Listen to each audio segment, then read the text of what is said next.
નમસ્કાર મિત્રો, સ્વાગત છે તમારું ખેતીની જાણકારી મિની બ્લોગ 7ની અંદર. તો મિત્રો આજે આપણે આવ્યા છીએ આપણા મિત્ર દેવાનંદભાઈ જોગલના તબેલે, કે જેની પાસે હાલની અંદર 40 ભેંસો છે. તો તેના તબેલાની માહિતી તેની જ પાસેથી લઈએ. તો આજે આપણા દેવાનંદભાઈ. નમસ્કાર દેવાનંદભાઈ. દેવાનંદભાઈ, થોડી ઘણી તબેલાની માહિતી તો આપો. આપણે 40 ભેંસો છે.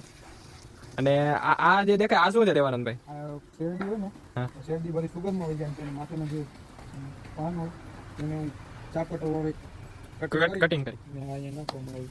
તો મિત્રો ભેંસોનો બાથ મોડ અત્યારે ઓન છે. ચાલો આપણે જોઈએ.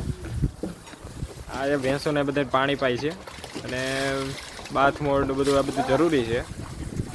તો મિત્રો આ છે, આ તો છે આખો તબેલો, પણ અહીંયા એનું આખું પ્રોસેસિંગ યુનિટ જે કહેવાય, આ બધા બચ્ચા બને છે.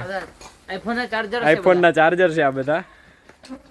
આ છે ચાપ કટર, કે જેમાંથી આ કટિંગ કરવામાં આવે છે. અને આ છે ચારો સંગ્રહ કરવા માટેનું. અને લગભગ 40 આઈફોન છે પ્રો મેક્સ. 50 ઉપર છે ભાઈ. હા, 50 ઉપર આઈફોન પ્રો મેક્સ એવાથી છે. અને આઈફોનના ચાર્જર તો ઘણા બધા થઈ ગયા. ચાર્જર 25-30 તો હશે. હા, જો પૈસો તો આમાં જ છે ને ભાઈ. અમુક લોકોને તો દૂધના 2 રૂપિયા પણ વધે ને તો પણ મોંઘવારી લાગતી હોય છે.